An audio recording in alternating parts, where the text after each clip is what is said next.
નમસ્તે દર્શક મિત્રો, આજે આપણે સૌરાષ્ટ્રના એક ગામની વાત કરવી છે. લોથપુર એ ગામનું નામ છે. એ ગામમાં એક ફેક્ટરી આવવાની છે. એ ફેક્ટરીના કારણે આ લોથપુર ગામમાં લોથ એટલે કે મળદા,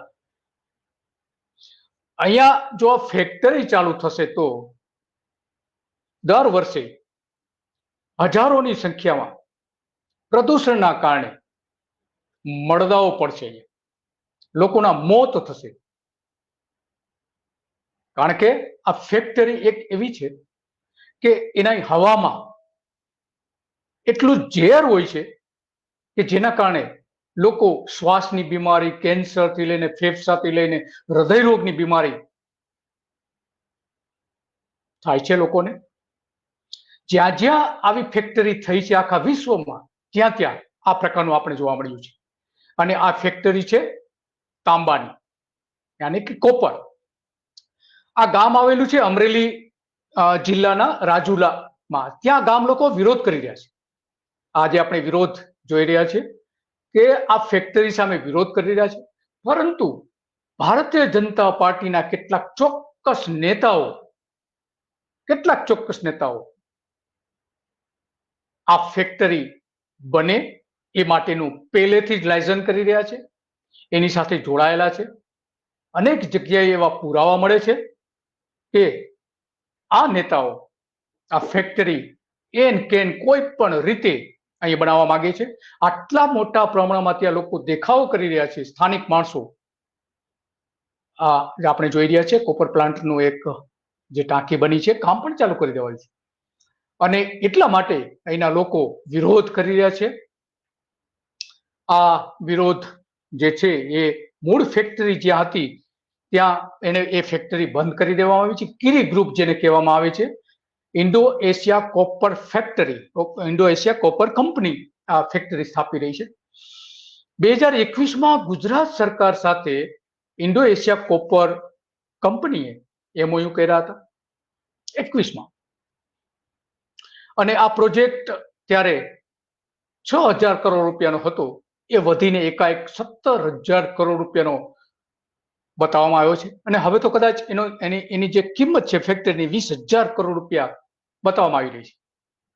તો દુનિયામાં આટલો મોંઘો કોપર પ્લાન્ટ કોઈ પણ જગ્યાએ નથી. એટલે અલબત્ત અહીંયા 2-3 અલગ અલગ બાબતો પણ છે કે જે એની સાથે જોડાયેલી છે. તો આ ગામ લોકો વિરોધ કરી રહ્યા છે અને ગામના આગેવાનો એનો વિરોધ કરે છે. એમાં ખાસ કરીને જયદીપ દાખડા કરીને ત્યાંનો યુવાન છે, એ કોપર પ્લાન્ટ હટાવો સમિતિના પ્રમુખ છે અને એ ભારે વિરોધ કરે છે. એમની સાથે આની ચર્ચા કરીશું ને આપની સાથે જોડાઈ રહ્યા છે જયદીપ દાખડા, કે જે સ્થાનિક રીતે મોટા પ્રમાણમાં લોકોને એકઠા કરીને આંદોલન કરી રહ્યા છે. જોકે એની સાથે સાથે ઘણા બધા યુવાનો છે કે જે આગેવાની લઈ શકે એમ છે.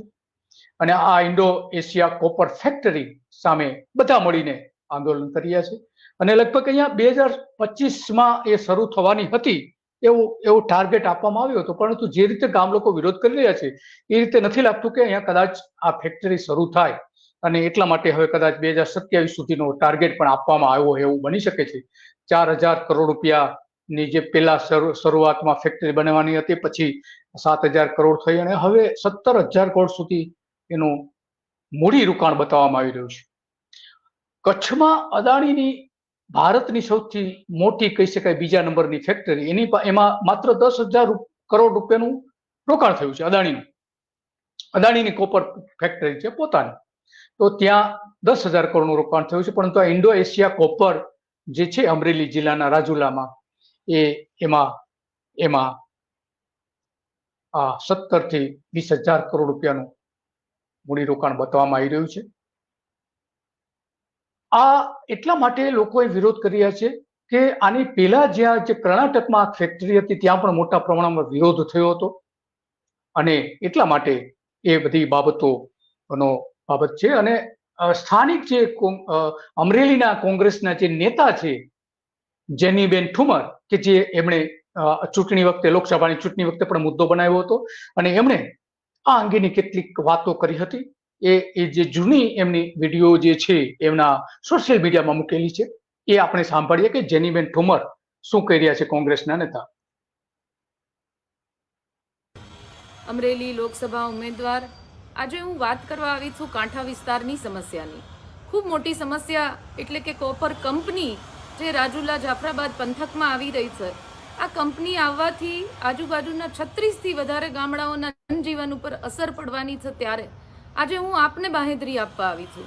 પરિણામ કોઈ પણ આવે, હું હારું કે જીતું, આપના વિશ્વાસ સાથે ક્યારેય ચેડા નહીં કરું અને આપના આ આંદોલનમાં છેલ્લા શ્વાસ સુધી ઊભી રહીશ. કારણ કે આ કોપર પ્લાન્ટ એ આપણા માટે જ હાનિકારક છે એમ નહીં, પણ આવનારી કેટલી બધી પેઢીઓ માટે પણ આ પ્લાન્ટ ખૂબ ખતરનાક સાબિત થવાનો છે. ત્યારે આ પ્લાન્ટ માટે લડતી રહીશ, નહીં આવવા માટે, એમને રોકવા માટે લડતી રહીશ.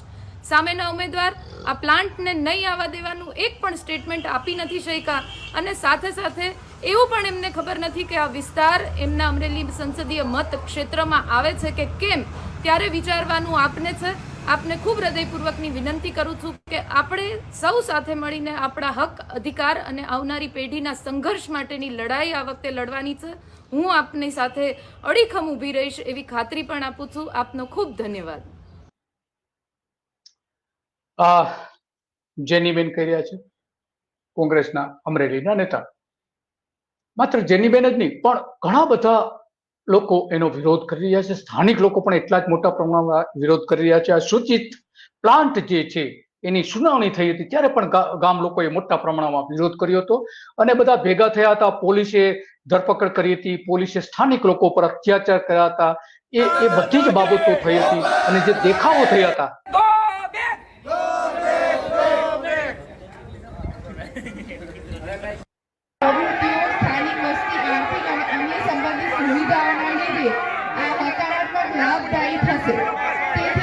સૂચિત પરિયોજનાને આપણે પર્યાવરણની દ્રષ્ટિએ સલામત ગણી શકાય. એના સિવાય અહીં ગામડાના સામાજિક અને આર્થિક વિકાસ માટે અનેક પ્રવૃત્તિઓ હાથ ધરવામાં આવશે, જેમાં શૈક્ષણિક માળખું, આરોગ્ય, રોજગારી અને રમતગમતની પ્રવૃત્તિઓ કરવામાં આવશે. આ બાબતમાં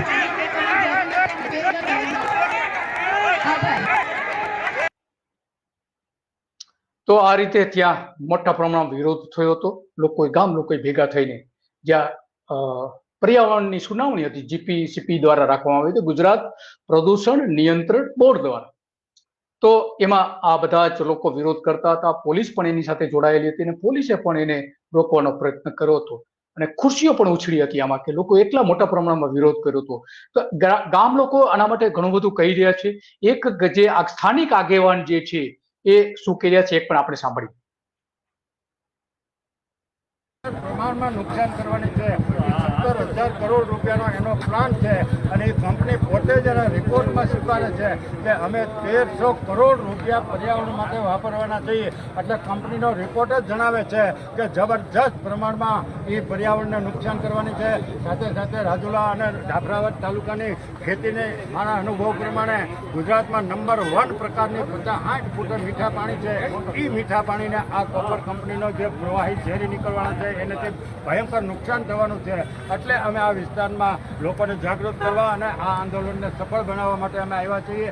જો કંપની કે સરકાર 2 દિવસમાં આજે એની પાસે સમય છે તો સમજી જાય તો અમને વાંધો નથી. નકર 13 તારીખે અમે જબરજસ્ત પ્રમાણમાં આખા ભારતની અંદર ક્યાંય ન હોય તો એવો વિરોધ કરી અને આ કંપની અહીંથી હટી જાય એવા અમારા તમામ પ્રયાસ હોય છે. અને જો આ કંપની પછી અહીંયા મનમાની કરશે અને એના 5-25 જણા જે માલેતુજારો છે આ વિસ્તારના એ કંઈક પ્રલોભનો કરે છે, એ તદ્દન ખોટા અને વાહિયાત છે. એનો અમે સખત શબ્દોમાં વપરી શકીએ. તો આ હતા સ્થાનિક લોકોને મદદ કરવા માટે જે લોકો નેતાઓ આવી રહ્યા છે એમાંનો આ વાત હતી. પણ એમને મદદ કરી રહ્યા છે, સ્થાનિક નેતાઓ પણ મદદ રહ્યા છે. અને આપણી સાથે સ્થાનિક કેટલાક જયદીપ આપણી સાથે જોડાવાના છે.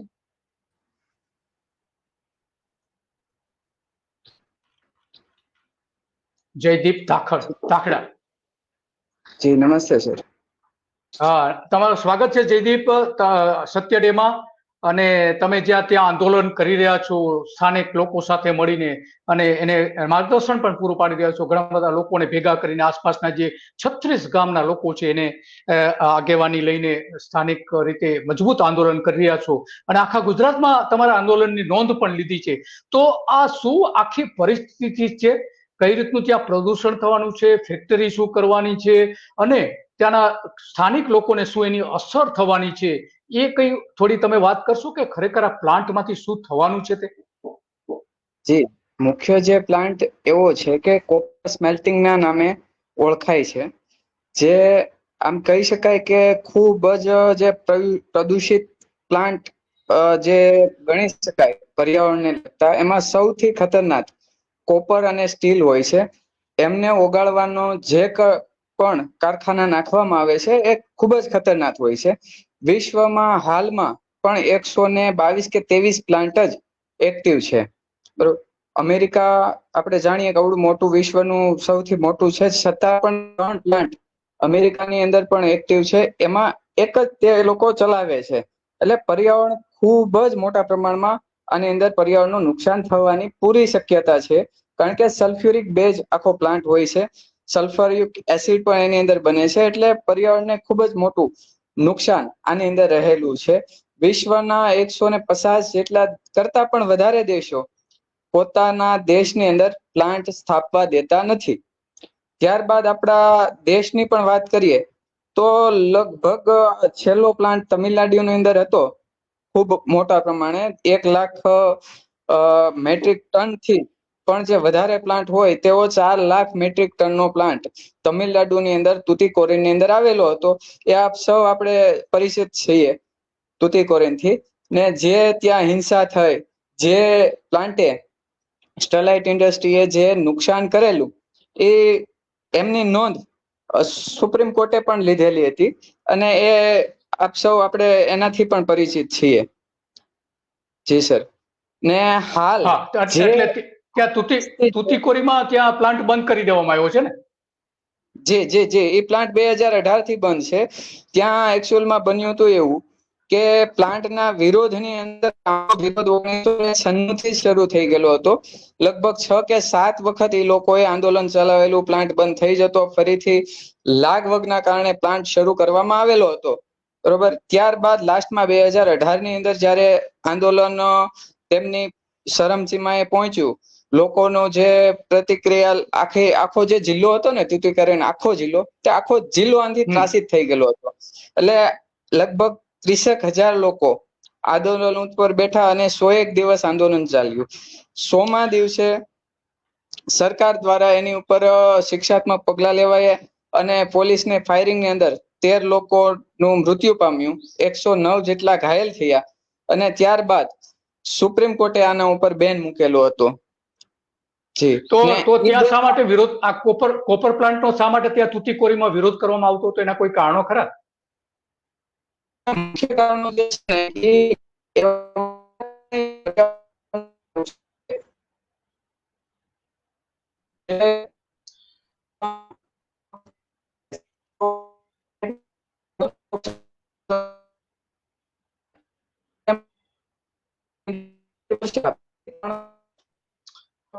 જયદીપ, કઈ સંભળાતું નથી. તમારો કનેક્શન પ્રોબ્લેમ છે કંઈક?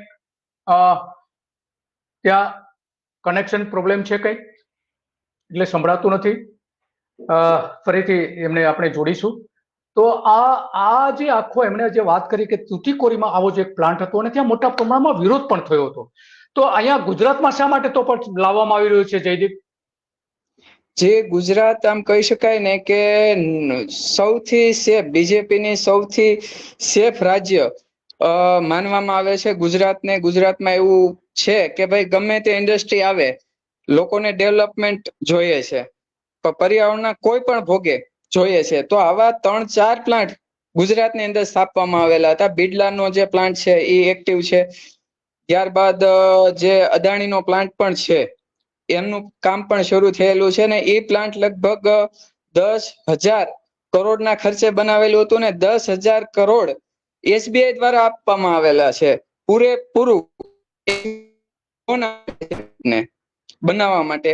ને આમ કહી શકાય જે આ જે ત્યારબાદ બીજી જે આ સ્ટરલાઇટ બંધ થઈ ગયું એના પછી પણ આ જે પ્લાન્ટ સ્થાપવામાં આવ્યો એ એમ કહી શકાય કે સાહેબ સુપ્રીમ કોર્ટે એની નોંધ લીધી અને સ્ટરલાઇટ નું જે લાસ્ટમાં જે જજમેન્ટ આવ્યું એમાં પણ એમણે એક વાત એને સ્પષ્ટ કરી કે આ પ્લાન્ટ થી નુકસાન થાય છે, પર્યાવરણનું ખૂબ જ મોટા પ્રમાણમાં તુતિકોરિનમાં નુકસાન થયેલું છે. એટલે હાલમાં કોઈ પણ પ્લાન્ટ એક્ટિવ કરવો નહીં. ગુજરાતની અંદર જે પ્લાન્ટ અદાણી દ્વારા એક્ટિવ છે એ જેટલી જરૂરિયાત છે દેશની, જેટલી કોપરની જરૂરિયાત છે એને સંતોષવા માટે ઇનફ છે. એટલે બીજો કોઈ પ્લાન્ટ હાલમાં એક્ટિવ કોઈએ કરવો નહીં. છતાં પણ આ સાહસ કરવામાં આવે છે સરકાર દ્વારા.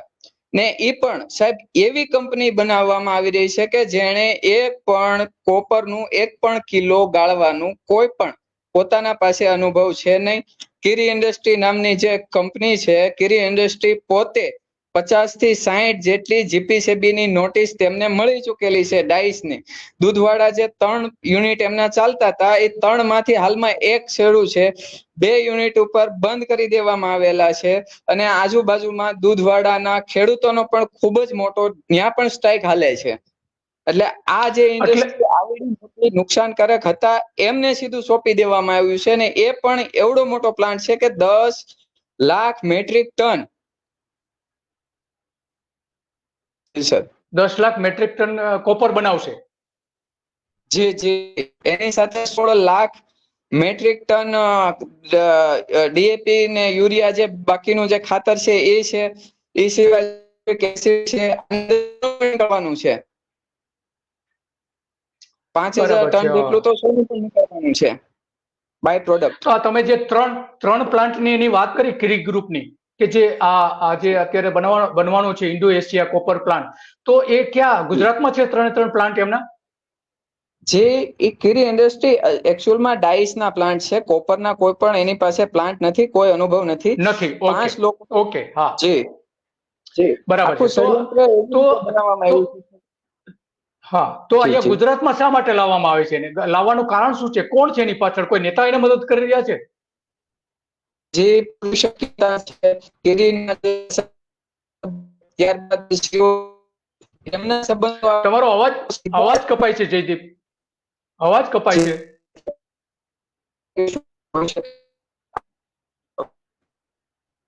અવાજ કપાય છે.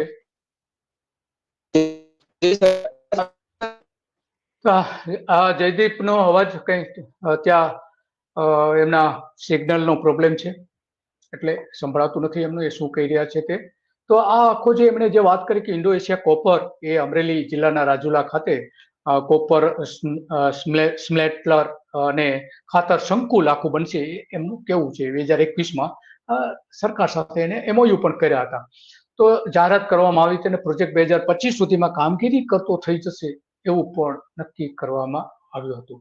તો આ આખી જે વાત છે એમની પાસેથી આપણે હજુ પણ સાંભળીએ. તો કોણ આપણો જે પ્રશ્ન એ હતો જયદીપ કે કોણ છે આની પાછળ, શા માટે આટલી બધી મહેનત ભારતીય જનતા પાર્ટી કરી રહી છે, લોકોના જીવનના જોખમે આ બધું કરી રહી છે? જે કોઈ પણ જે ઇન્ડસ્ટ્રી આવે છે તેના માટે સરકાર સૌથી મોટી જવાબદાર હોય છે. એમની જે રણભૂમિ હોય છે એ બીજેપી તૈયાર કરતી હોય છે. અને બીજેપીમાં તો આપણે જોઈએ છીએ CR પાટીલ સાહેબ સીધું આમનું ઇન્વોલ્વમેન્ટ પ્લાન્ટ સાથે છે. CR પાટીલ સાહેબ છે, ત્યારબાદ શાહ સાહેબ નું પણ અંદર નામ આવે છે. હા, એમના CR પાટીલ જે એને સોશિયલ મીડિયામાં જે બધા કોન્વોકેશન મૂકેલા છે એના ફોટોગ્રાફ્સ છે એ પણ આપણે સાથે સાથે જોઈએ કે CR પાટીલે કઈ રીતે એની સાથેના સંબંધો છે. હા બોલો જયદીપ. જી તો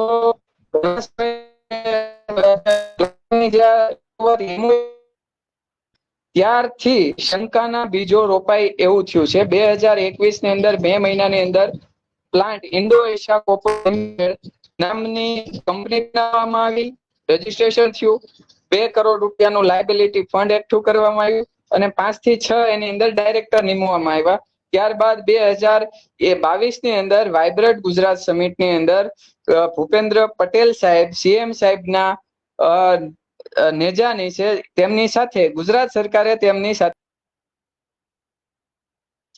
ગુજરાત સરકારે એમની સાથેના એમઓયુ કર્યા એવું એમનું કહેવાનું હતું. હવે કનેક્શન પ્રોબ્લેમ છે ત્યાંના, નેટવર્ક નથી આવી રહ્યું. તો મૂળ અહીંયા જે તાંબુ બનાવવાનું છે, તાંબુ ગાળવાનું છે, એવી ફેક્ટરી આવી રહી છે. અને જયદીપ કહી રહ્યા હતા કે આની પાછળ CR પાટીલ મહેનત કરી રહ્યા છે. CR પાટીલ અને આખો પ્રોજેક્ટ આવે એ માટેના પ્રયત્ન કરી રહ્યા છે.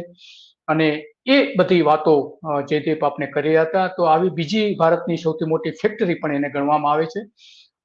અદાણી પછી જે અદાણીએ જે કચ્છમાં બનાવી છે, કચ્છ એના કરતા પણ આ મોટો પ્લાન્ટ હશે. આ બધા જ એના જે માલિકો છે એ ટી ગ્રુપ પાટીલ સાથેના આપણે સોશિયલ મીડિયામાં એમણે મૂકેલા આ તસવીરો છે. સોશિયલ મીડિયાના આભારથી અહીંયા આપણે લીધી છે. ફેક્ટરી માટે અનેક પ્રશ્નો હવે ઉભા થઈ રહ્યા છે, કારણ કે ભાજપે અહીંયા જે ઉમેદવાર મૂક્યા હતા લોકસભાની ચૂંટણીમાં 2024ની લોકસભાની ચૂંટણીમાં, તો એ પહેલા CR પાટીલે સ્પષ્ટપણે લોકોની વચ્ચે જઈને કહ્યું હતું કે અહીંના જે સ્થાનિક આગેવાન છે અમરીશ ડેર, એને ભાજપમાં લાવવા માટે મેં જે બસ ભરવાનું મેં ચાલુ કર્યું છે એમાં રૂમાલ એના માટે પાથરી રાખ્યો છે. એને મતલબ કે કોંગ્રેસમાંથી કોઈ પણ હિસાબે અમરીશ ડેરને એ લઈ જવા માંગતા હતા. કેમ, શા માટે? એનું રહસ્ય હવે જે ત્યાંના સ્થાનિક નેતાઓ જે કહી રહ્યા છે, મૂળ રહસ્ય એ છે કે અમરીશ ડેર આ પ્લાન્ટનો વિરોધ કરતા હતા અને આ પ્લાન્ટને કોઈ પણ હિસાબે CR પાટીલ અહીંયા લઈ આવવા માંગતા હતા, કોઈ પણ હિસાબે.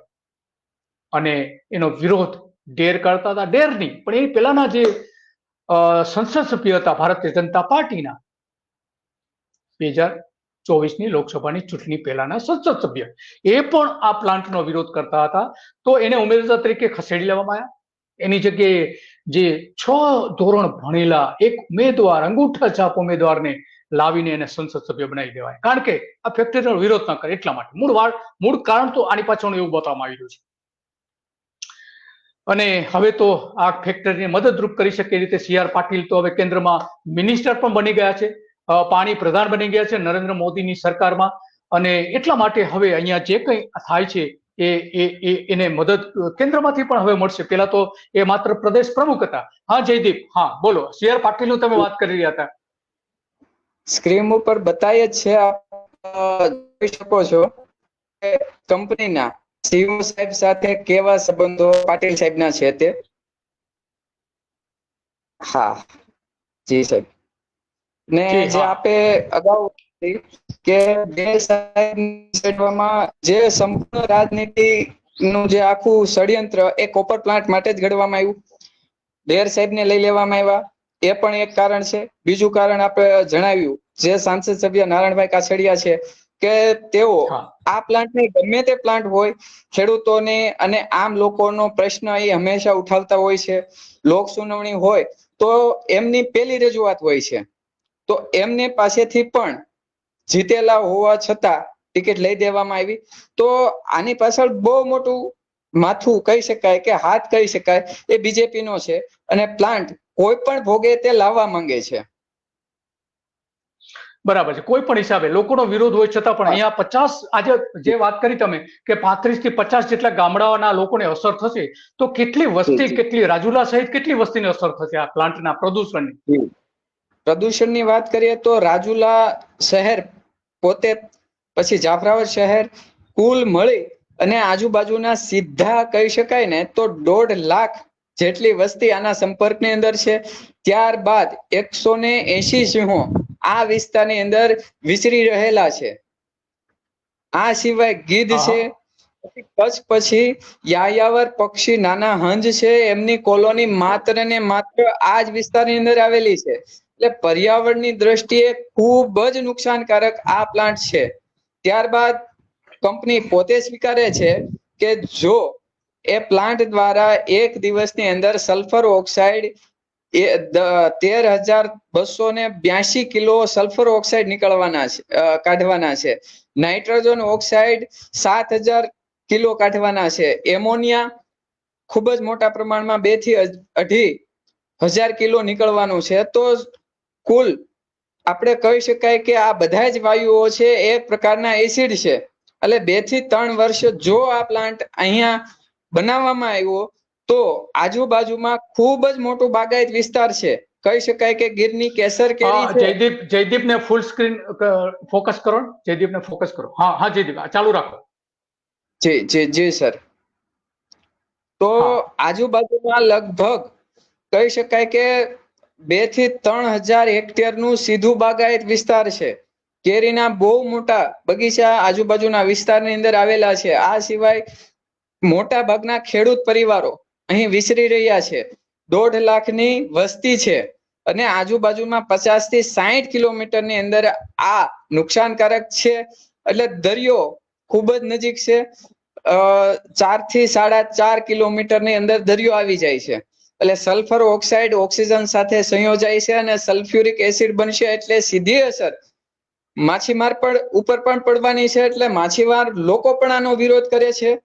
અને જ્યારે વિરોધ કરવામાં આવ્યું હતું, જે લોક સુનાવણી હતી એની અંદર જે સ્થાનિક પોલીસ તંત્ર હતી એમણે એનું બળજબરી કરેલી હતી. 2 થી 3 વખત જે મીટિંગો હતી એ પોસ્ટપોન કરી દેવામાં આવી હતી. લોક જાગૃતિની મીટિંગો પણ ત્યાં થવા દેવામાં આવી ન હતી.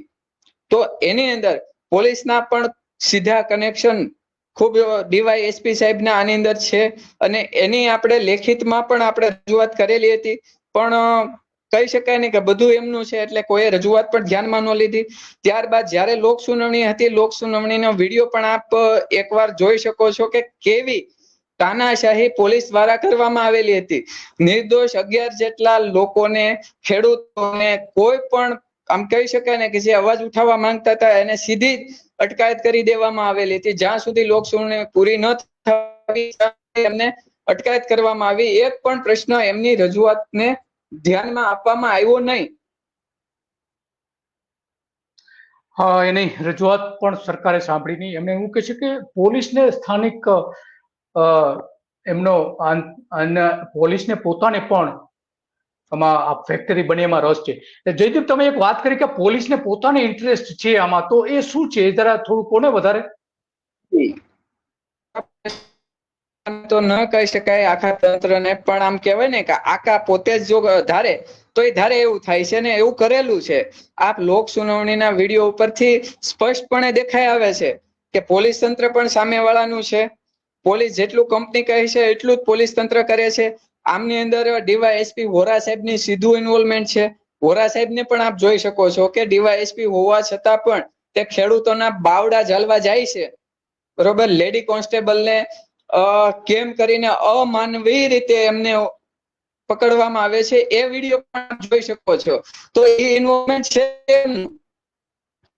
ત્યારબાદ જે ઇન્ડસ્ટ્રી હાથ મેળવવાની આસિયાન સમિટ ની અંદર પણ એમના પણ જે ફોટો વિડીયો છે એમાં વોરા સાહેબ બાજુમાં બેઠા છે. હા, એમનો અવાજ પાર્ટનરશિપ પણ કહી શકાય. વોરા સાહેબની પાર્ટનરશિપ પણ હોઈ શકે આની અંદર. તો એટલે પાર્ટનરશિપ એટલે કઈ રીતે? કારણ કે કેટલાક જે ખેડૂત આગેવાનો, જે ત્યાંના કેટલાક ખેડૂત જે આજુબાજુ ખેડૂત લોકો એવું કહે છે કે અમારી જે જમીન છે એ જમીન લેવા માટે પોલીસ પોતે પણ દબાણ કરી રહી છે. તો એ શું છે? પોલીસ પણ આમાં ઇન્વોલ્વ છે જમીન અપાવવા માટે? જી, પોલીસ નહીં પણ વોરા સાહેબ, ડીવાયએસપી સાહેબ છે, એમનું ડાયરેક્ટ ઇન્વોલ્વમેન્ટ હતું. બધી જે ડીલો થાય છે એ ડીલોની અંદર પોતે ગયા છે. એવા પણ ટૂંકમાં કહી શકાય કે ખેડૂતો કહી શકે કે વોરા સાહેબ કીધી એટલે જમીન આપી દેવા માટે પણ દબાણ કરે છે. અને હાલમાં તેઓ રિટાયર્ડ થઈ ગયા છે. રિટાયરમેન્ટમાં 2 મહિના બાકી હતા. એટલે 2 મહિનાની અંદર કંપનીમાં પોતાનું કહી શકાય ને કે જેટલું પેટ ભરવું હતું એટલું ભરવા માટે તેઓ કરી રહ્યા છે. તો કેટલી આ ફેક્ટરી માટે કેટલી જમીન જોઈ છે? ત્યાં જમીન કેટલી લીધી છે અને કેટલી જરૂર પડશે? કંપની માટે 2022માં ખેડૂતોને કોઈને પણ વાત કહેવામાં આવી નથી કે આ જગ્યાએ જમીન આવવાની કે ફેક્ટરી આવવાની છે. ખેડૂતોને કોઈને વાત નથી કરવામાં આવી. એટલે ખેડૂતો પાસેથી ભરમાવી અને આમ કહી શકાય ને પાણીના ભાવની જમીન જે કંપનીના મળતિયાઓ હતા એમણે લઈ લીધી ખેડૂતો પાસેથી અને સીધી 75 હેક્ટર જેટલી જમીન તો ખેડૂતો પાસેથી આમને ભરમાવીને લઈ લીધી. ત્યારબાદ લોક સુનાવણી થઈ. ત્યારબાદ ખેડૂતોને બધાને લોકોને ખબર પડી કે આ જમીન આપણી જવાની છે, એ પર્યાવરણને નુકસાનકારક છે, આવનારી પેઢી માટે નુકસાનકારક છે, તો દેવી જોઈએ નહીં. તો હાલમાં કોઈ પણ ખેડૂત જમીન દેવા તૈયાર નથી. 161 હેક્ટરની જમીન તેમની જરૂરિયાત છે. 90 હેક્ટર જેટલી જમીન કદાચ એમણે લઈ લીધી છે. 80 કે 85 હેક્ટર જેટલી જમીન લઈ લીધી છે. બાકીની જમીન ખેડૂતો દેવા માંગતા નથી હાલમાં. અચ્છા, એટલે કોઈ પણ ખેડૂત આપવા માંગતા નથી, એનો મતલબ એ થયો. જી અત્યારના સંજોગોમાં. જી તો અગાઉ જે જમીન લીધી છે એ શું ભાવે લીધી છે અને અત્યારે શું ભાવ છે? ભાવ વચ્ચે કેટલો ફરક છે? હાલમાં જે 10 થી 12 લાખ વીઘાના છે ને જ્યારે લેવામાં આવી ત્યારે 1 લાખ થી 1.5 લાખ કહી શકાય કે એટલા રૂપિયા દઈ ને ખેડૂતો પાસેથી લેવામાં આવી. એમના રજીસ્ટર દસ્તાવેજ પણ ચેક કરો તો ખ્યાલ આવે કે સાવ પાણીના ભાવની જમીન છે. એ જમીનમાં ખેડૂત ખૂબ ફળદ્રુપ જમીન છે. આમ કહી શકાય જે નમૂના લેવામાં આવ્યા ને તો સાહેબ 1.72-74-74-2% જેટલું ઓર્ગેનિક કાર્બન છે. જો બંજર જમીન કહેવામાં માંગે છે કે જમીન બંજર છે, જો નમૂના લેવામાં આવે તો ઓન રેકોર્ડ કહી શકાય જમીન બંજર ત્યારે જ કહી શકાય કે જ્યારે 0.80 થી 0.70% થી ઓછી જમીન જો ઓર્ગેનિક કાર્બન એની અંદર ઓછું હોય તો આપણે એને બંજર કહી શકાય. પણ 0.5% ઓર્ગેનિક કાર્બન છે છતાં આ લોકો બંજર કહે છે. ત્યારબાદ બીજી પણ વાત જણાવું કે ખૂબ જ આમ કહી શકાય ને 5 ગામને લાભ મળે એવો મિતિયાળા બંધારો મંજૂર થઈ ગયેલો છે. 2020 થી એમનું કામ કોઈને ટેન્ડર આપવામાં આવ્યું નથી. જો એ બંધારો આપવામાં આવે તો આજુબાજુના 5 ગામને ખેતીનું પાણી અને પીવાનો પ્રશ્ન હલ થઈ જાય એમ છે.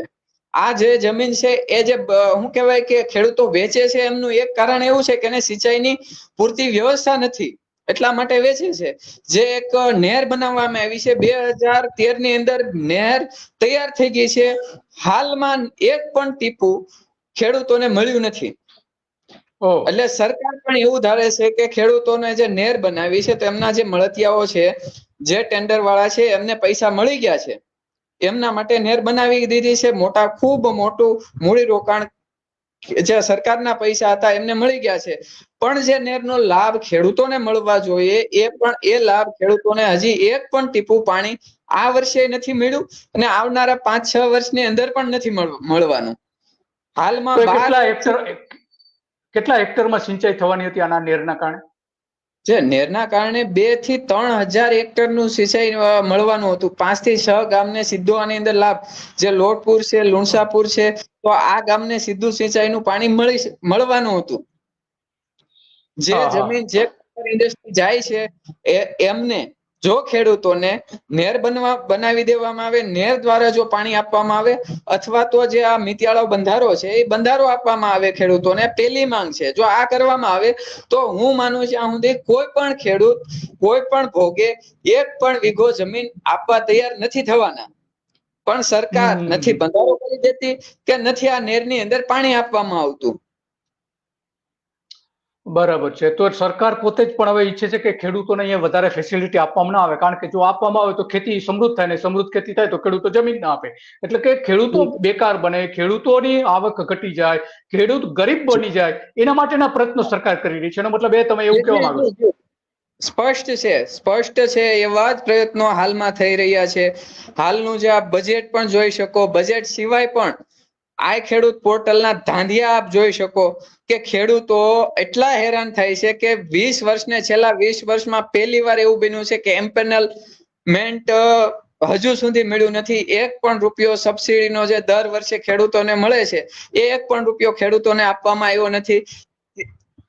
તો જયદીપ, આ જે તમે આસપાસના જે 30-35 ગામડાઓને સાથે લઈને ચાલી રહ્યા છો, તમારી સાથે બીજા ઘણા બધા નેતાઓ પણ છે, તો તમને કોઈ ધમકીઓ આપવામાં આવતી હોય અથવા તો એવું કહેવામાં આવતું હોય કે તમે આંદોલનમાંથી ખસી જાઓ, અને માનો કે તમે આંદોલનમાં ન હો અને બીજા માનો કે તમારી ધરપકડ થાય તો પોલીસ લઈ જાય કે કોઈ પણ થાય, તો પછી તમારા પછી કોઈ સ્થાન લઈ શકે એવા નેતાઓ તમે તૈયાર કર્યા છે ખરા કે સરકાર આ પ્રકારની ધમકી આપતી હોય એવી ઘટનાઓ બની છે ખરી પોલીસ દ્વારા કે કોઈ પણ રીતે? પહેલી તે વસ્તુ એવી છે કે સરકારની સામે લડવાની વાત છે એટલે સ્થાનિક અત્યારે આગેવાની લેવા કોઈ તૈયાર નથી. બીજેપી નું ઇન્વોલ્વમેન્ટ છે એટલે તમને ખબર હશે ગામડે પણ પેજ કમિટીના પ્રમુખો બનાવી દીધા છે. એટલે ગામના સ્થાનિક જે આગેવાનો હોય છે ને, ગામડાના 5-6 આગેવાનો હોય છે એમને પણ પ્રમુખ બનાવી દેવામાં આવે છે. એમને પણ આંદોલનની અંદર ભાગ ન લેવા માટે કહેવામાં આવે છે. ત્યારબાદ જે સરપંચો છે, ગામના સરપંચો છે, એમને ગ્રાન્ટ, કારણ કે તાલુકા પંચાયત, જિલ્લા પંચાયત થી માંડીને ધારાસભ્યની તમામ ગ્રાન્ટ બીજેપી ની છે એટલે ગ્રાન્ટ ન આપે એ બીકે સરપંચોને પણ આની અંદર ઇન્વોલ્વમેન્ટ દેવામાં આવતા નથી, ભાગ લેવા દેવામાં આવતા નથી. જો ભાગ લે છે ને તો એમને પણ ધમકી મળે છે. ત્યારબાદ જે કહી શકાય કે જે નોકરિયાત વર્ગ છે એમને પણ ધમકી આપવામાં આવે છે કે જો તમે આની અંદર ભાગ લેશો તો તમારી નોકરી જવાના પૂરી શક્યતા છે. શિક્ષકો આની અંદર ભાગ લેવા માંગે છે તો એમને ધમકી મળે છે, એમને ફોન આવવા મળે છે, શિક્ષણ વિભાગમાંથી ફોન આવે છે. તો આવું નાની મોટી ઘણા કારણો છે. એટલે આ કહી શકાય કે જી જી સર, હાલ બેકઅપમાં કાંઈ છે નહીં. બરાબર છે. હા, તો તમને પોતાને પણ કોઈ રીતની કંપની દ્વારા કે સરકાર દ્વારા કે પોલીસ દ્વારા કે સ્થાનિક વહીવટી તંત્ર દ્વારા કોઈ પ્રકારની પરેશાની કરવામાં આવતી હોય એવું કંઈ ખરું? જે સામાજિક કોઈ પણ કાર્ય લઈને જ્યારે આગળ નીકળીએ છીએ ને ત્યારે આ નાના મોટા પ્રશ્નો મળે છે, પણ શું કહેવાય કે એના હાલમાં કોઈ ધમકી મળેલી નથી. એક બે અમારા કામ જે નદીમાં પાણી છોડાવવાનું કામ હોય ત્યાં એ લોકો બીજેપીના આડા આવેલા હતા.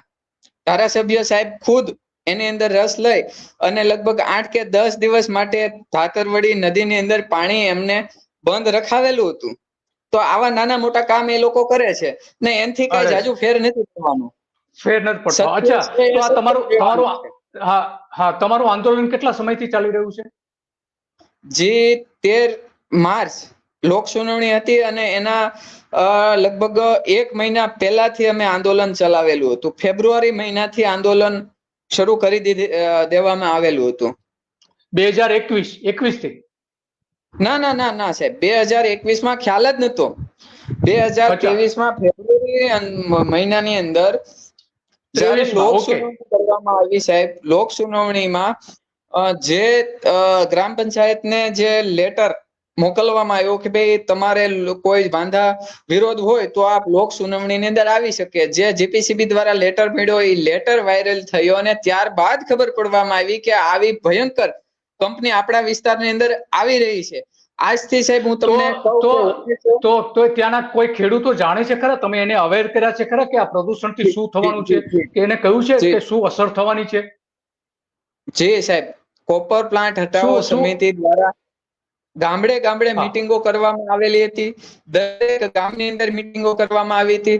ત્યારબાદ રાજુલા ની અંદર પણ મીટિંગ, જાહેર રેલી પણ કરવામાં આવી. તો આનાથી નહીં, આ જે પ્રદૂષણ ફેલાવાનું છે એનાથી માણસોને શું અસર થવાની છે, એના હેલ્થને શું અસર થવાની છે, એ કોઈ ચોક્કસ કારણો છે તમારી પાસે? જે ફેફસાને લગતા પ્રશ્નો સૌથી મોટા જો આ કંપની આવશે તો બનવાના છે. પછી કેન્સર છે, હાર્ટ એટેક છે.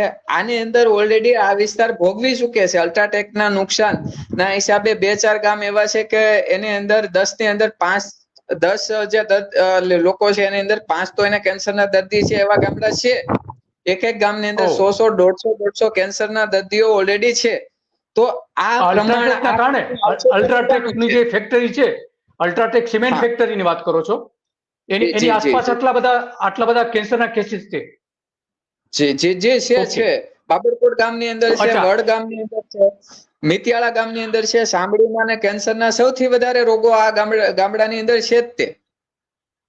અચ્છા, તો આ ફેક્ટરી, એક તો આ કેન્સર થશે, ફેફસાને અસર થશે, બીજું શું થશે? સાંભળીના રોગો થવાની પૂરી શક્યતા છે. આ સિવાય જે કોપર હવામાં જશે તો આવનારા જે લોકોનું ડીએનએ છે ને એ ફરી જવાનું છે. કોપર ટી નું નામ કોપર ટી થી સૌ જાણીતા છીએ.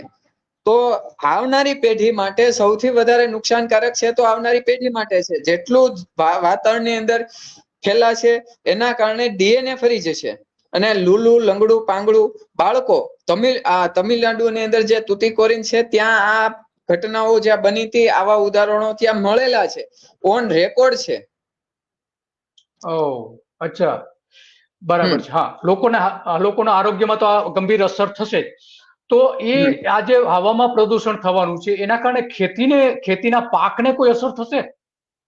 જી, સલ્ફર ઓક્સાઇડ જે નીકળવાનું છે, આ એસિડ વર્ષા જે કાંઈ એસિડો બહાર નીકળવાના છે એના કારણે વાતાવરણમાં રહેલો જે ભેજ છે એ સંકોચી લેવાનો છે. ભેજ વયો જાહે એટલે સીધી એની અસર વરસાદ ઉપર પડવાની છે. વરસાદ અનિયમિત થાય એટલે વરસાદ અનિયમિત બનતા જે કાંઈ પરિસ્થિતિ નિર્માણ પામશે એ તો છે જ. આ સિવાય આજુબાજુના વાતાવરણની જે વાત કરવામાં આવે તો તાપમાન 5 થી લઈને 10 ડિગ્રી તાપમાન વધી જવાનું છે.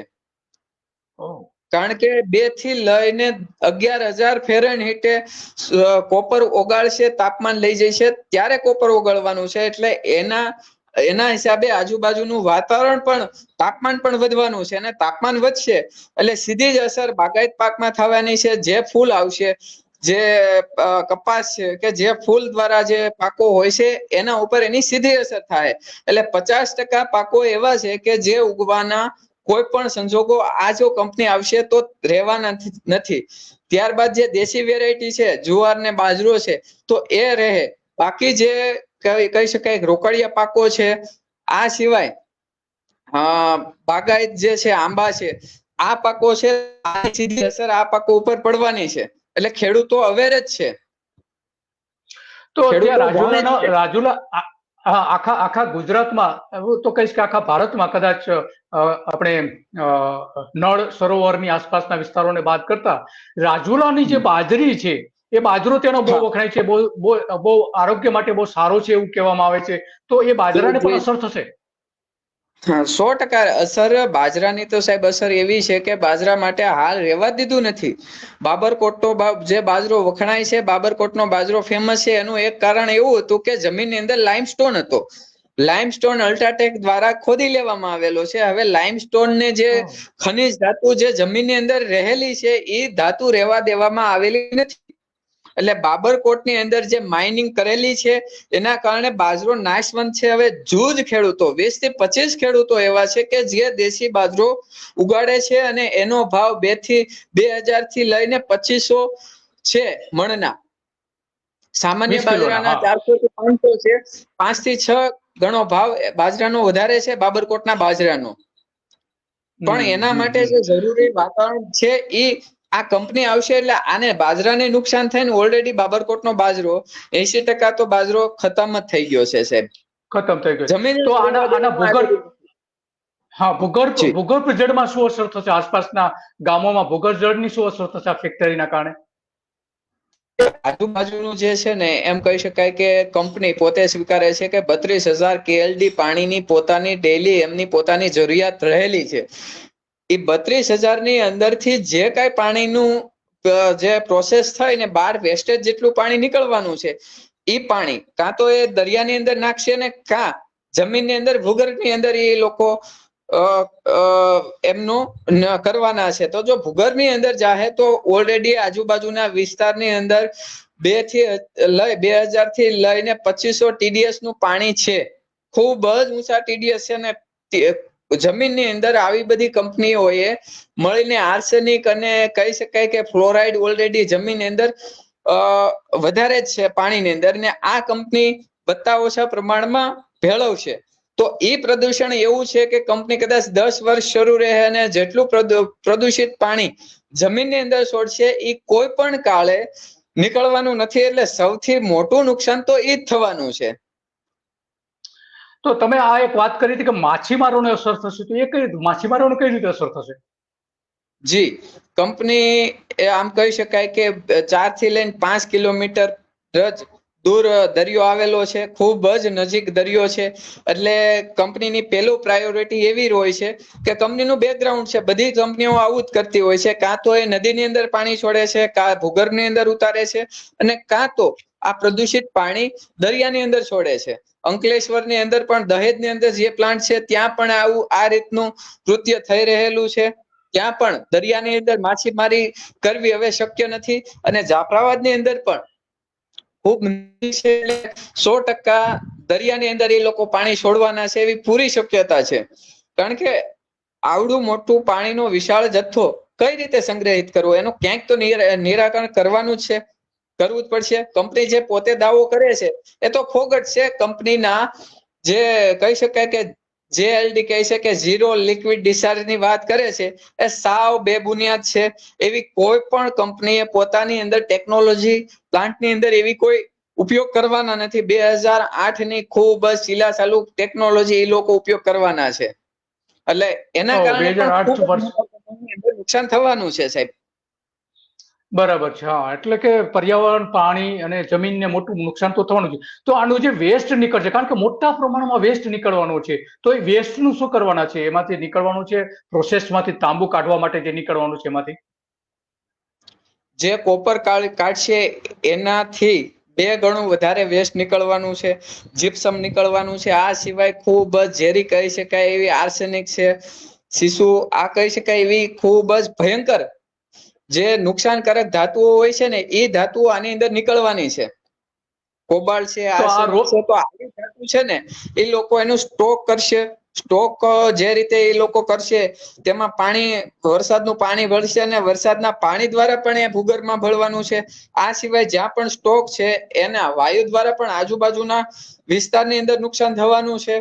એટલે કોઈ પણ કંપનીની હાલમાં કંપનીએ બનાવી નાખી છે, બરોબર છે, 161 હેક્ટરની અંદર પ્લાન પોતે કંપની બનાવવા જઈ રહી છે, પણ શક્ય છે નહીં. 400 થી લઈ ને 500 હેક્ટર જેટલી જો જમીન એની પાસે હોય તો 20 વર્ષ માટે કંપની ચલાવવા માટે કદાચ ગણી શકાય. પણ હાલમાં 3 થી 4 વર્ષ માટે જે આ વેસ્ટ છે ને એટલા સમયમાં જો કંપની શરૂ રહે તો એટલા સમયમાં એ જે એમની જે કેપેસિટી છે એ પૂરી થઈ જવાની છે. તો હાલમાં જે ડમ્પિંગ માટે જે વેસ્ટ નીકળવાનું છે એ માત્ર 4 વર્ષ એનું ડમ્પિંગ કરી શકે, એનું વેસ્ટનું એટલી જ જમીન છે એની પાસે. બસ એટલી જમીન છે ને એ પણ પોતે લીધેલી નથી. એ તો સરકાર એમની છે એટલે ખેડૂતો દ્વારા સંપાદન કરીને કે કોઈ પણ પ્રકારે ખેડૂતો પાસે લઈ લે છે. બાકી ખેડૂતો હાલમાં આપવા કોઈ તૈયાર નથી. બધાને ખ્યાલ છે કે જો અમે જમીન દેશું તો આવનારી પેઢી માટે નુકસાન કરીશું. અમે પાપના ભાગીદાર બનવા નથી માંગતા, એટલે કોઈ પણ કાળે ખેડૂતો હાલમાં દેવા તૈયાર નથી.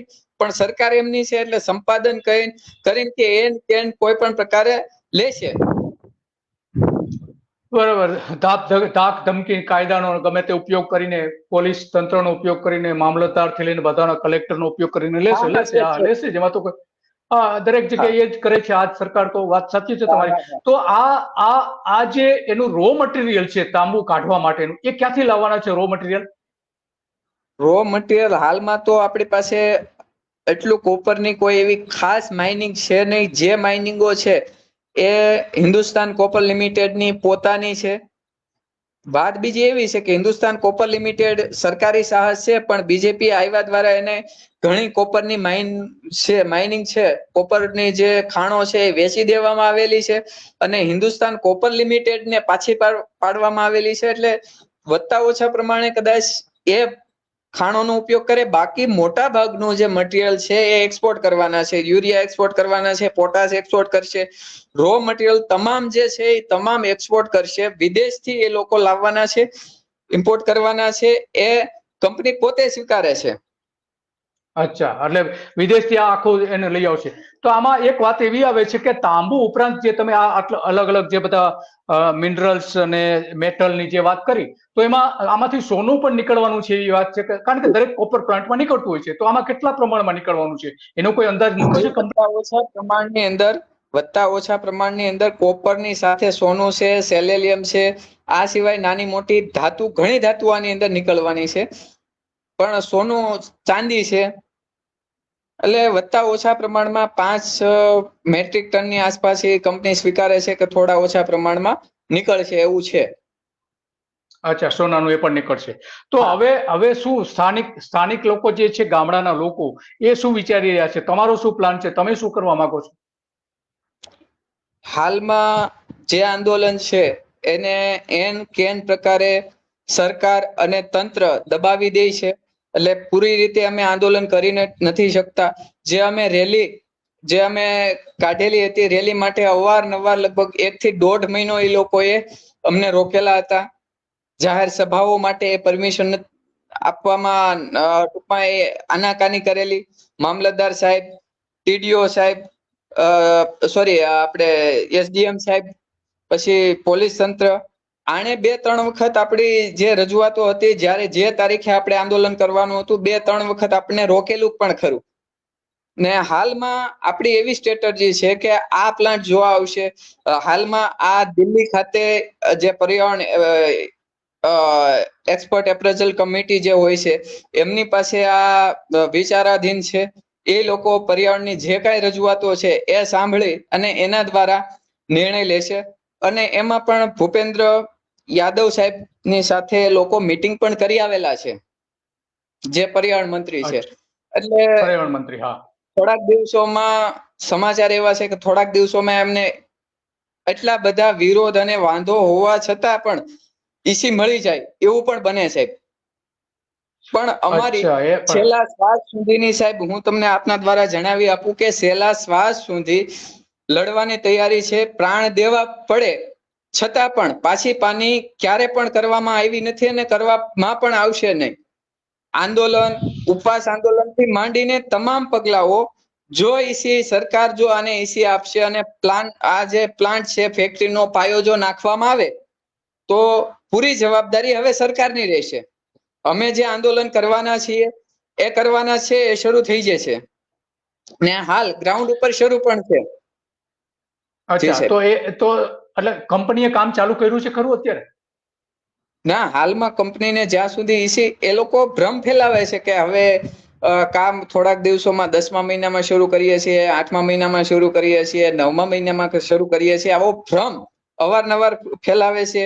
એમઓયુ ના ફોટા આવે છે, સરકાર દ્વારા એમઓયુ થયા છે, સ્થાનિક આગેવાનો એની અંદર હોય છે, આગેવાનો સાથે પાર્ટનરશિપ માટે મીટિંગો થયેલી છે, એવા ફોટા આવે છે, વિડીયો આવે છે, એવી ગુપ્ત માહિતી પણ આવે છે સાહેબ. એટલે તેમની પાસે પૈસા છે, એટલે સામ દામ દંડ ભેદ એવો કરી રહ્યા છે, એમાં કોઈ શંકાને સ્થાન નથી.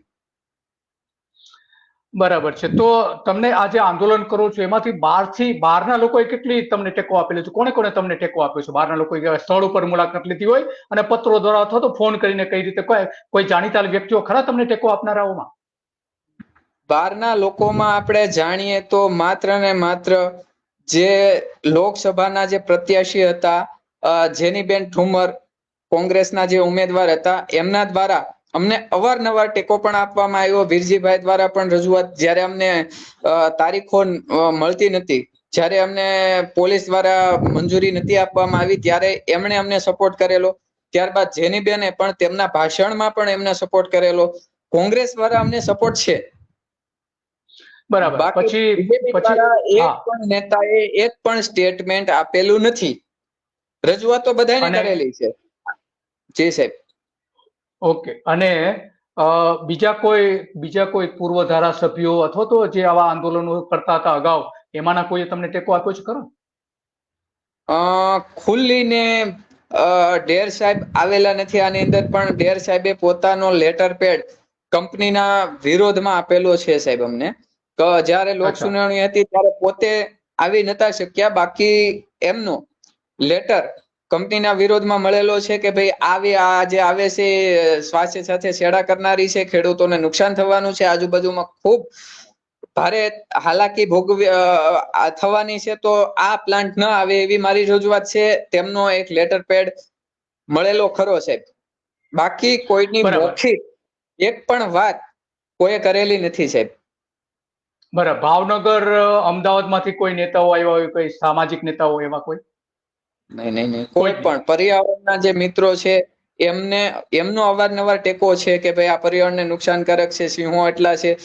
તો જે પર્યાવરણ સાથે સંલગ્ન છે આંદોલન સાથે, કોઈનો ટેકો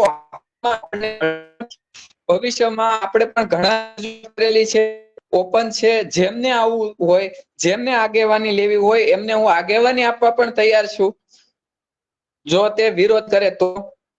પણ કોઈ પણ આગેવાની પણ લીધી નથી. એ શબ્દ કંપનીના વિરોધમાં બોલેલા નથી, જે સ્પષ્ટ સૂચવે છે કે આ આંદોલન કઈ રીતે, આ કંપની કોના દ્વારા પ્રેરિત છે, આકા કોણ છે, કોણે મોઢું સીવેલું છે.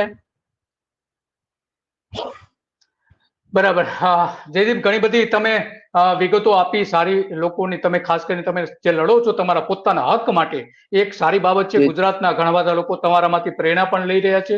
એક યુવાન થઈને તમે જે લડી રહ્યા છો, અને સ્થાનિક જે 30 થી 35 ગામના લોકો તમને ટેકો પણ આપી રહ્યા છે. લગભગ 100 કિલોમીટરના વિસ્તારની અંદરના જે આવેલા છે, બે જે તાલુકા કક્ષાના શહેર છે, એ પણ ત્યાંના સ્થળ લોકો બધા મદદ કરી રહ્યા છે. તો તમે જે લડત આપી રહ્યા છો એ બદલ જે ખાસ કરીને તમને અભિનંદન આપે છે. સત્ય ડે તરફથી તમને અભિનંદન પણ આપીએ છીએ.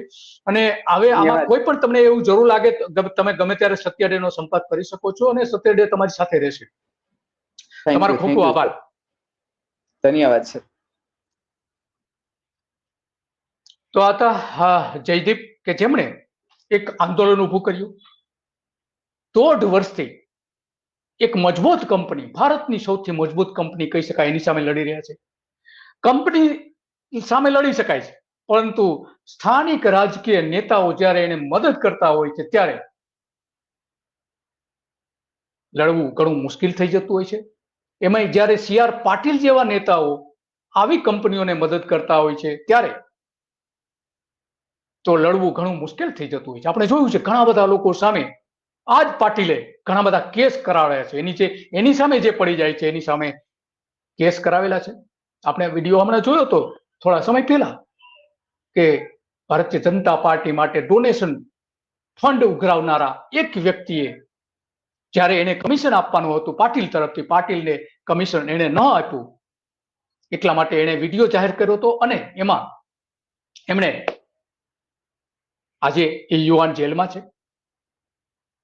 આવા તો ઘણા બધા ઉદાહરણો આપી શકાય એમ છે આ નેતાઓની સામેના. તો આ આખી જે વાત હતી, એક નાનકડા ગામમાં એક લોકો કઈ રીતે લડી રહ્યા છે જયદીપ દાખલા દ્વારા, કે જે એક સમિતિ બનાવીને એની સામે લડી રહ્યા છે. અમરેલી જેવા એકદમ પછાત વિસ્તારમાં, એકદમ દરિયાકાંઠાના વિસ્તારમાં લડી રહ્યા છે. અને એટલા માટે ઘણા બધા લોકોએ આની નોંધ લીધી છે. અને જ્યારે ભારતીય જનતા પાર્ટીના નેતાઓ આવી કંપનીઓ સાથે જોડાયેલા હોય, એને ટેકો આપતા હોય પાછલા બારણેથી અને જાહેરમાં પણ, ત્યારે એની સામે લડવું બહુ મુશ્કેલ છે. ઇન્ડો એશિયા કોપર કંપની જે છે, એ કોપર કંપનીએ લોકોના હિતમાં નિર્ણય લેવો જોઈએ. 1.5 લાખ લોકોને પર્યાવરણની અસર થવાની છે. જે રીતે જયદીપે કહ્યું કે આવનારી પેઢી અપંગ જન્મી શકે છે આ પ્રદૂષણના કારણે. અત્યારે તો નુકસાન થવાનું જ છે, એમાં કોઈ સવાલ નથી. ખેતીવાડી લગભગ નષ્ટ થઈ જવાની છે આસપાસના વિસ્તારોમાં. લોકોના ફેફસા ખલાસ થઈ જવાના છે. અને એટલા માટે આ અત્યંત ગંભીર બાબત છે. લોથપુર ગામ છે, એ લોથ એટલે કે લાશ, આપણે જે લોથલ જે કહીએ છીએ, અમદાવાદ જિલ્લામાં જે આવેલું છે લોથલ, કે જે એક સમયે પૂરના કારણે નાશ પામ્યું હતું, અને ત્યાં લાશોના ઢગલા હતા, અને એટલા માટે એને લોથલ કહેવામાં આવે છે. તો આવું જ આ ગામ, આ જ કંપની, આ જ ભારતીય જનતા પાર્ટીના નેતાઓ, આ જ ભૂપેન્દ્ર પટેલની સરકારથી લઈને અનેક નેતાઓ ભારતીય જનતા પાર્ટી સાથે જોડાયેલા છે. અમરેલીના કેટલા બધા નેતાઓ એક શબ્દ બોલવા તૈયાર નથી. ડોક્ટર કાનાબાર, તમે ક્યાં છો? વારંવાર તમે ટ્વીટ કરો છો જ્યારે લોકોના હિતની વાત હોય છે ત્યારે. આમાં તો કમસે કમ કંઈક કરો તમે. તમારા પાસે લોકોની અપેક્ષા છે. કોણ છે અમરેલીના એક પણ નેતા જે આ લોકોના હિતમાં બોલવા તૈયાર હોય કે આ કોપર કંપની અમારે ન જોઈએ? લોથપુર એક ગામ એવું બની જશે જ્યારે ફેક્ટરી શરૂ થશે ને 5, 7, 10 વર્ષ પછી એ ખરેખર ત્યાં લોથલ બની જશે. એટલા માટે સરકારે પણ ગંભીરતાથી વિચારવું જોઈએ આવી કંપનીઓ માટે લઈ આવવા માટે. ભારતને જે કોપરની જરૂર છે, તાંબાની જે જરૂર છે, એટલું ઉત્પાદન થઈ રહ્યું છે, થવાનું છે. તો આવી કંપનીઓ લાવે છે શા માટે? એ સવાલ છે. નિકાસ કરવા માટે. આર્થિક કારણોસર, આર્થિક કારણોને કારણે જ્યારે આપણે 1.5 લાખ લોકોના આરોગ્ય સાથે સીધા ચેડા કરતા હોય, અને માછલીઓનું ઉત્પાદન આપણે ઘટાડી દેવા તૈયાર હોય, આજુબાજુ 186 સિંહ રહે છે, એને આપણે ખતમ કરી દેવા માંગતા હોઈએ, પશુ પક્ષી પર્યાવરણને આપણે ખતમ કરી દેવા માંગતા હોઈએ, ખેતીવાડીને ખતમ કરી દેવા માંગતા હોઈએ, ત્યારે શું તમે શું કરવા માંગો છો? તમે અહીંયા માત્ર પૈસા ખાતર જ કરી રહ્યા છો.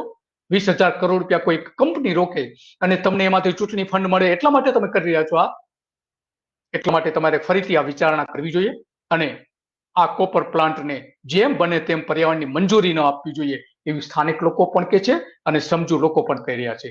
બસ આજે તો આટલું. અને તમારી પાસે આવી કોઈ વિગતો હોય તો તમે સત્ય ડેને જણાવી શકો છો. સત્ય ડે હંમેશને માટે આવી સત્ય વિગતો રજૂ કરશે અને એની તથ્યની ચકાસણી કરીને એ બાબતો રજૂ કરશે અને આવી બાબતો લોકો સુધી વધારેમાં વધારે પહોંચે એ માટે આવા વિડીયોને તમે તમારા ગ્રુપમાં, તમારી આસપાસના લોકોના, તમારા વોટ્સએપ ગ્રુપમાં ફોરવર્ડ કરશો, જેથી કરીને સત્ય વાત લોકો જાણી શકે.